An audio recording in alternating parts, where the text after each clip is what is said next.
Jeunes de France, votre salut est ailleurs, barrez-vous. Tel est le titre d'une tribune parue dans Libération en ce début de rentrée. Un titre un brin provocateur et un sujet qui fait débat, l'avenir des jeunes en France. Alors, partiront pas? Les jeunes sont-ils mieux en France ou ailleurs? L'avenir est-il plus rose hors de nos frontières? Donc, on ne va pas lire cette tribune aujourd'hui en plateau, mais vous allez nous en parler.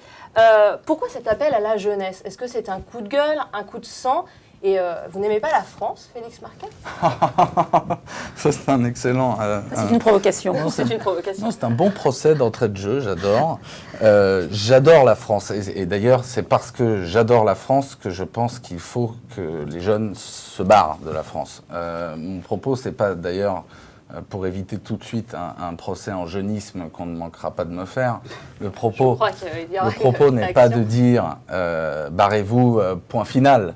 Mon propos est de dire que mes co-signataires et moi, Mouloud Achour, le rappeur Moclès et moi-même, faisons le constat qu'il y a une sorte de sclérose de la pensée en France, du système en général français.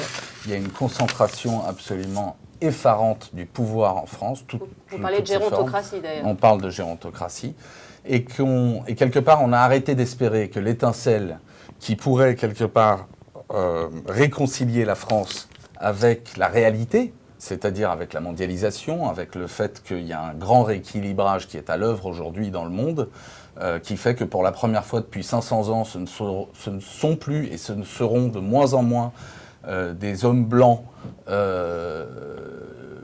d'un certain âge, disons, issus d'Amérique du Nord ou d'Europe occidentale, qui présideront seuls aux destinées de la planète. Donc pour vous, la France donne pas assez de place à ces jeunes, finalement. Ce grand rééquilibrage, voilà, absolument. Donc, les jeunes sont complètement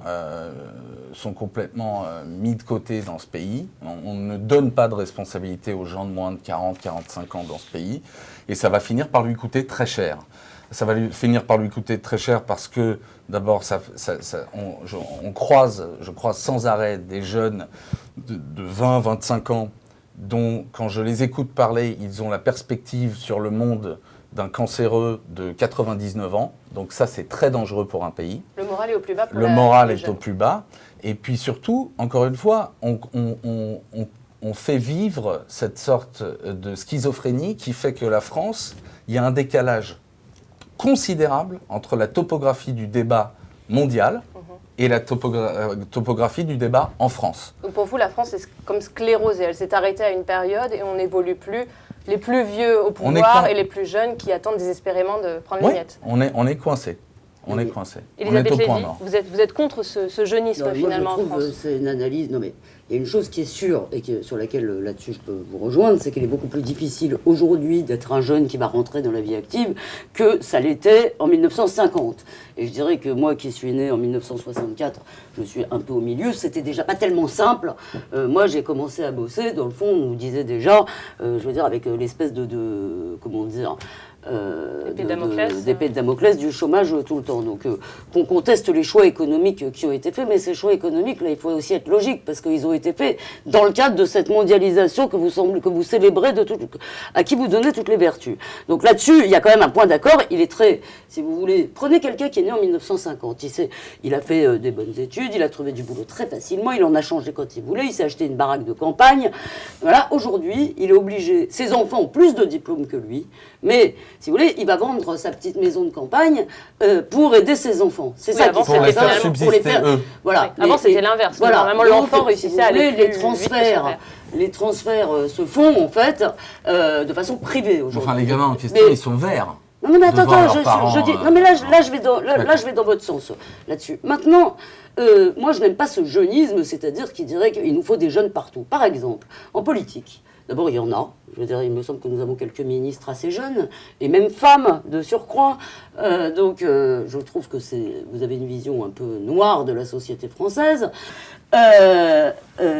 Donc, en politique, par exemple, la dernière fois que nous avons eu des politiques de 24 ou 25 ans, il y avait la guillotine, place de la Concorde. Alors moi, si vous voulez, je n'ai pas envie de célébrer la jeunesse en soi et pour soi. Et deuxièmement, la dernière fois que des jeunes ont pris le pouvoir en France, et je vais venir à la question qui est centrale à mon avis et à laquelle à partir que vous contournez, qui est celle de la démographie, mais la dernière fois que des jeunes ont pris le pouvoir en France, c'était la génération 68. D'accord ? Et ils ne l'ont pas lâché. Donc vous oubliez juste une chose, c'est que jeune est un état très transitoire et qu'il y a un petit problème, c'est que la démocratie, que vous le vouliez ou pas, c'est la démographie. Voilà, c'est comme ça. Aujourd'hui, pourquoi cette génération 68 n'a pas lâché le pouvoir? Et pourquoi elle l'a eu? Comment elle l'a obtenu? Eh bien, tout simplement parce que c'est les baby-boomers, c'est-à-dire la génération la plus nombreuse, la cohorte la plus nombreuse démographiquement, et qui donc, tout à fait électoralement, a pu faire prévaloir ses intérêts. La génération 68, elle nous a pas seulement plombé à cause de sa démographie, elle nous a plombé à cause de sa philosophie, qui est, à mon avis, la haine de la transmission. C'est une génération qui n'aime pas transmettre. Et donc qui ne transmet pas. Et qui ne transmet pas. Mais si vous voulez, c'est comme ça qu'elle a abattu l'école, à mon avis. Parce que, si vous voulez, le jeunisme consistant à dire, oui, mettons l'élève au centre du système, etc., en fait, nous fait des analphabètes. Voilà. Maintenant, la deuxième chose, au pouvoir, c'est d'abord de transmettre. D'abord, la transmission du savoir, il faut transmettre. La troisième chose, c'est que je trouve qu'encourager les jeunes dans leurs sentiments victimaires, ça nous donne quoi ? Ça nous donne des jeunes qui vont manifester pour les retraites. Or, en fait, si je vous écoute, non mais on les a vus, ils ont existé, je ne dis pas que c'est vous. Non mais je dis pas que c'est vous qui les... de cette tribune. Non mais en aucun cas. Vous les encouragez. On quand même qu'un jeune sur 4 quasiment est au chômage. Vous encouragez les jeunes. Et est-ce que vous savez ce que c'est de perdre son emploi à 57 ans aujourd'hui? Alors, pardon. Est-ce que vous savez ce que c'est que de ne pas trouver un emploi quand vous sortez de brillantes études? Exactement. Alors, moi, j'aime la France, j'aime la jeunesse. Mais pour autant, je constate que cette jeunesse, elle est sacrifiée. Vous aimez la jeunesse en soi? Oui, j'aime la jeunesse, j'aime les jeunes. Et vous ne pourriez pas dire que vous aimez la vieillesse, par exemple. Vous n'aimez pas les vieux. Non, pour l'instant, les questions de la jeunesse. Pour l'instant, les questions de la jeunesse. Ça veut dire quoi, j'aime la jeunesse? Je ne comprends pas, j'aime la jeunesse. Aimer la jeunesse, c'est mettre tout en œuvre pour que cette jeunesse soit fière de vivre en France. Quand ces jeunes n'ont plus de perspective, n'ont plus d'avenir dans leur propre pays, effectivement, on a envie de les encourager à partir ailleurs. Mais pour s'enrichir des expériences à l'étranger. Il faut mettre la priorité sur les jeunes aujourd'hui. Il manque quelque chose dans cette tribune. C'est qu'à aucun moment, vous ne les placez face à leurs responsabilités. À aucun moment, vous ne dites aussi que pour certaines choses, par exemple en politique, non, ce que je veux dire, c'est que leur place dans la société, ils ne sont pas simplement des victimes consentantes ou des victimes malheureuses, c'est aussi à eux de la faire. Moi, je n'ai jamais passé mon temps. Moi, je pense que tout ce qui ils passent leur temps à se demander ce que leur pays peut faire pour eux, et jamais, si vous voulez, ils se rendent compte de tout ce que leur pays a fait pour eux. C'est ce que leurs aînés leur ont encouragé à faire, à tenir comme raisonnement. C'est ce que leurs aînés, c'est ce que l'éducation nationale les conduit à faire comme les portes de la politique leur sont fermées. Justement, on parlait tout à l'heure. Je pense que vous encouragez l'irresponsabilité. Et je pense sur la politique. En politique, moi, je préfère avoir des ministres. Excusez-moi, je n'ai pas envie de voir quelqu'un de 25 ans au ministère de la Défense. Parce que quand vous envoyez des gamins. On peut très bien faire un mix de générations. Faut finir ma phrase. Oui, mais le problème, c'est que. Non, mais depuis tout à l'heure, j'ai essayé de vous débattre. Parce qu'il faudrait aussi qu'il y ait une répartition de la parole dans ce débat et qu'on n'ait pas toujours les mêmes qui monopolisent la parole. Vous expliquez que pour vous, les jeunes doivent prendre leurs responsabilités en France avant de partir. Le fait de partir, ça leur apporterait quoi selon vous ? Est-ce que la France en pâtirait? Ce serait une fuite des cerveaux pour vous? Ça dépend s'ils reviennent ou pas, si vous voulez. Évidemment, il y a une fuite des cerveaux, elle existe déjà. Et par ailleurs, si vous voulez, le propos de dire que c'est très bien d'aller voir ailleurs et de revenir, évidemment, c'est vrai même dans une société qui va bien. C'est toujours bien d'aller voir ailleurs, si vous voulez.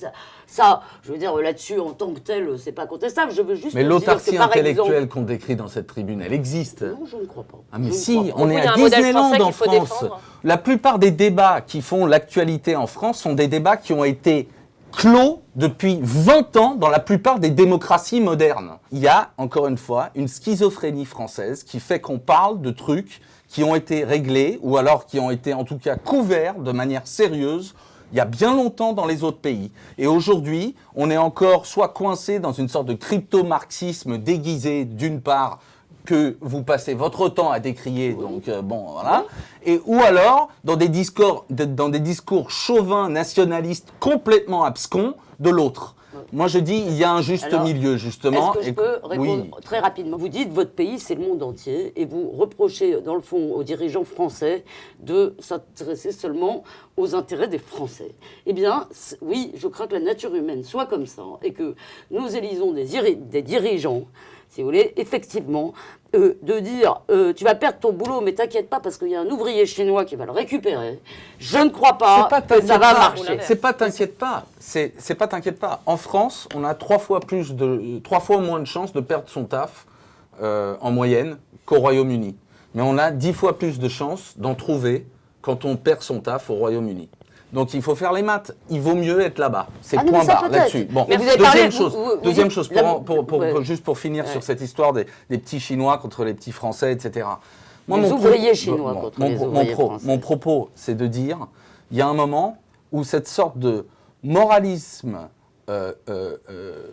qui s'adresse uniquement à la nation, aux enfants de la nation, pour moi, devient complètement immoral. Si l'humanisme... Mais c'est pas le moralisme. Si le progressisme est encore un humanisme, eh bien, il y a un moment où il faut qu'on arrête de dire « c'est dégueu, c'est dégueu, c'est dégueu, c'est chinois, c'est indiens, c'est brésiliens qui viennent nous bouffer notre place ». Pour vous, il faut s'ouvrir. Mais il faut s'ouvrir. Et je suis navré, je pense que la génération qui arrive va être de moins en moins cantonnée par l'État-nation dans sa manière de regarder le monde. Et je pense qu'on est en train, petit à petit, alors ça ne va pas arriver du jour au lendemain, de transcender l'État-nation.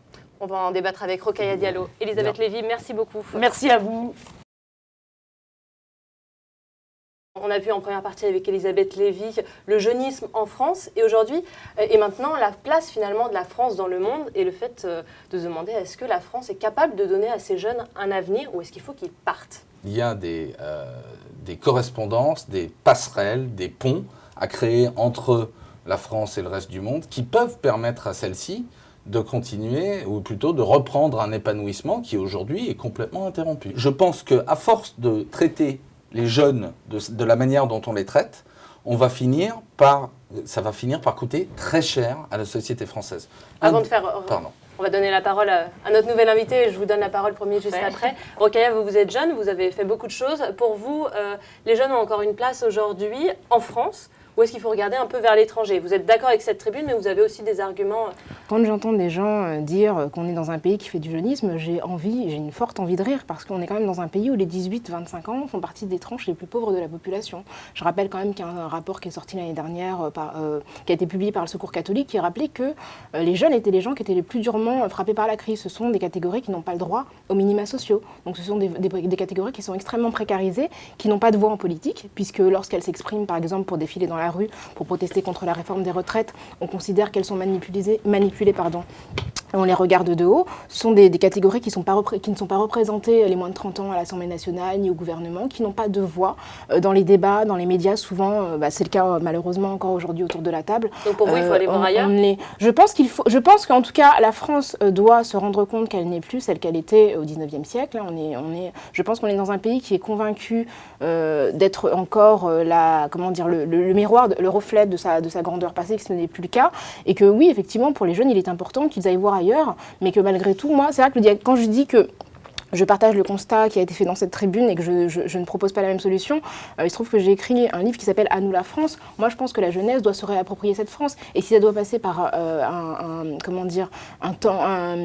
une durée de temps passée à l'étranger ou par d'autres choses, des compétences acquises ailleurs, évidemment. Mais je crois qu'il ne faut pas fuir. Je crois qu'il faut se réapproprier ce pays qui est le nôtre et qui, aujourd'hui, à mon sens, est encore une gérontocratie. Leïla Legmara, vous êtes pour ce départ finalement des jeunes à aller chercher une expérience à l'étranger et revenir. Mais je dois juste revenir revenir un instant sur le constat. Effectivement, je déplore que nos responsables politiques n'aient pas plus d'ambition pour notre jeunesse. On le voit dernièrement avec la dernière proposition que le gouvernement a faite, c'est de mettre en place les contrats d'avenir. Mais c'est une politique compassionnelle, c'est une politique au rabais, proposer à ces jeunes qui veulent retrousser leurs manches, qui veulent être entrepreneurs. On parlait tout à l'heure des jeunes, et plus particulièrement des jeunes des quartiers populaires, ils ont envie d'entreprendre. 70% d'entre eux veulent créer leur propre entreprise. Mais on ne leur donne pas les moyens, c'est ce que On vous leur donne voulez pas, dire. on leur donne Non, pas les on leur dit, prenez un emploi public. On leur dit, C'est comme ça, à on force. les incite effectivement à rentrer dans la fonction publique. En tout cas, c'est un petit peu l'objectif de ces contrats Et d'avenir. c'est la première aspiration des jeunes Français. Les jeunes Français aspirent non pas à un métier, c'est-à-dire vouloir être prof, vouloir être policier, c'est tout à fait respectable. Ce qui me paraît complètement hallucinant, c'est pas d'aspirer à un métier, mais si vous leur êtes riche, mais faut avoir un statut. CDI, quoi, Non, finalement. un statut. Ouais, Oui, Donc on veut être fonctionnaire. Ce qui est Effectivement, lunaire. 60% des jeunes en France veulent être fonctionnaires, quand 70% des jeunes des quartiers veulent entreprendre, veulent être entrepreneurs. Donc on devrait mettre en place des politiques incitatives plutôt que de proposer à ces jeunes de devenir fonctionnaires ou essayer ou de les freiner dans leurs ambitions de devenir entrepreneurs. Et qu'est-ce que ça leur apportera pour tous les trois d'aller à rebondir l'étranger? Mais justement pour voir, parce qu'on voit en Voir autre chose, Suède, moi je fais beaucoup de voyages d'études et je vois comment justement cette jeunesse est traitée, bien menée. On aide la jeunesse à entreprendre. L'entrepreneuriat, je suis un petit peu plus mesurée dans la mesure où ce qui caractérise aussi les quartiers populaires, c'est le taux de chômage qui est monstrueux. Et beaucoup des jeunes ont acquis la conscience qu'ils seraient de toutes les façons discriminés à l'embauche, que ce soit pour des raisons d'appartenance Mais donc, ils montent leur ethno-raciale. boîte. Oui, que ce soit pour des raisons pour ça qu'ils veulent monter leur boîte, justement. Oui, mais justement, c'est quand même un constat d'échec. Je pense Tout à que la fait. plupart des jeunes devraient pouvoir aspirer de manière égale et de manière légitime à un emploi comme tout le monde. Et j'ai eu l'occasion de faire des sujets Ça, sur c'est clair. l'entreprise en quartier populaire. Souvent, on veut être entrepreneur parce qu'on sait que si on postule avec un CV où il y a écrit Trapp, où on s'appelle Mouloud ou Mohamed, Tout à etc., fait. prend on sa a très propre peu de chance, chance. finalement. Voilà, On donc, se dit, et pour mais- en revenir à ce sujet-là, condamne, C'est mais je suis je d'accord, connais je partage tout à fait cette énormément analyse. d'exemples de ce que tu décris. et ce sont des jeunes Énormément. dont beaucoup Tout à fait. partent à l'étranger Ouais, et oui. se rendent compte que pour le coup, le fait de s'appeler Mouloud ne les rend pas moins français à l'étranger. Moi, je connais beaucoup de personnes qui sont parties, qui ont fait... En Angleterre, en excusez-moi, mais aux aux États-Unis. États-Unis. Combien de jeunes sont Mais aux partis à États-Unis, vous Londres pouvez Ils être sont jaune, reconnus. vert, Exactement. bleu, orange, si vous êtes Seule la compétent. compétence, c'est effectivement, tout. seule la C'est compétence tout. Donc importe. c'est une fuite finalement du fait d'être discriminé ou c'est une Et recherche? c'est ce qu'on C'est une- c'est- c'est- moi, c'est je ce pense qu'on que- essaie, Bah, il y a c'est ce qu'on une- essaye d'ailleurs de dire dans la tribune aussi. Il s'agit, la caricature, c'est de dire oui, mais c'est très beau tout ça, barrez-vous, votre discours c'est sympa, mais c'est pour les banquiers qui peuvent aller dans la City de Londres, prospérer là-bas. C'est pas du tout le cas. Les Français qui vivent à l'étranger vivent mieux, quel que soit leur niveau de vie, que les Français en France. C'est quand même incroyable. C'est-à-dire, vous pouvez être chauffeur, coiffeur, serveur, ce que vous voulez, non pas juste banquier. Si vous le faites à l'étranger, dans la plupart des cas, vous allez vivre mieux, vous allez avoir plus d'argent et être mieux reconnu qu'en France. Une différence fondamentale. Aux États-Unis, vous prenez un grand patron et vous organisez un dîner et vous mettez à côté de lui un jeune, brillant. Du moment que c'est pas un légume qu'ils ont à côté d'eux, le grand patron en question, il est ravi. Mais il est hyper content de Parce qu'on discuter avec recherche le cette jeune. jeunesse Oui. finalement. En France, Oui, une vous espèce de condescendance, tentez mépris. la même expérience en France, et dans un nombre incroyable de cas, c'est pris comme un manque de respect incroyable d'avoir mis un jeune à côté d'une personne d'un certain... C'est vraiment sidérant. Pour conclure, un mot de vous trois. Justement, ces jeunes, on les pousse, enfin vous les poussez par cette tribune à aller voir ce qui se passe à l'étranger. Pour vous, qu'est-ce que cela va rapporter à la France ensuite ? Mais je crois que la France perd aujourd'hui. C'est-à-dire que ce que ça pourra faire, c'est faire en sorte que la France ne perde pas ces gens qui s'en vont et qui vont vendre leur talent à l'étranger. C'est-à-dire qu'on parle beaucoup de cette jeunesse qui est déjà présente, qui n'est pas reconnue en grande partie parce que soit elle vit sur des territoires marginalisés, soit elle est considérée comme n'étant pas tout à fait française. Je rappelle aussi que nous sommes un pays qui a fermé ses portes pendant ces dernières années à l'immigration. L'immigration, c'est vecteur forcément d'innovation, d'enrichissement, etc. On est dans un pays qui était la capitale culturelle, quelque part, d'une forme de diversité culturelle. Et aujourd'hui, beaucoup d'artistes ont du mal à se produire en France. Donc je crois que la France gagnerait à nouveau son prestige si elle était capable de se montrer telle qu'elle est. Donc finalement, la France peut en tirer que parti de ces jeunes qui partent et qui reviennent. S'ils reviennent, malheureusement, ils ne C'est reviennent pas pas sûr qu'ils tous. reviennent, Bah, sinon- le fait est que tant qu'ils ne seront pas reconnus, qu'ils n'auront pas l'espoir que cette élite qui s'aménage des privilèges et qui se les transmet de génération en génération cédera un peu de place pour faire de la place à tout le monde de manière égale, eh bien, ils n'auront pas envie de revenir. Et c'est tout à fait juste, de manière, quand on raisonne sur un plan individuel, de ne pas être masochiste et de ne pas venir dans un pays qui ne cesse de vous demander, dès que vous avez un prénom qui sonne un petit peu étranger, d'où venez-vous? Alors qu'on vient de Paris, qu'on vient de banlieue, qu'on vient de Trappes, qu'on vient de France. Et la Legmara, quelques mots Oui, sur ce effectivement, il faudrait que la France sorte de son nombrilisme. Nous savons tous que la France a tendance à se regarder le nombril et à ne pas voir ce qui se fait autour d'elle. Nous sommes à l'heure de la mondialisation et on ne peut que tirer des enseignements enrichissants en allant voir ailleurs. Et effectivement, cette jeunesse, en partant, s'enrichit, mais enrichira notre pays de ses expériences. Donc je crois qu'on a tout à gagner à laisser cette jeunesse partir. Il faudrait effectivement qu'elle revienne, mais à la condition qu'elle soit reconnue. Et quelles que soient finalement nos origines. Je crois que cette diversité dont est composée la France en fait sa richesse. Et elle doit le savoir. Merci à vous trois.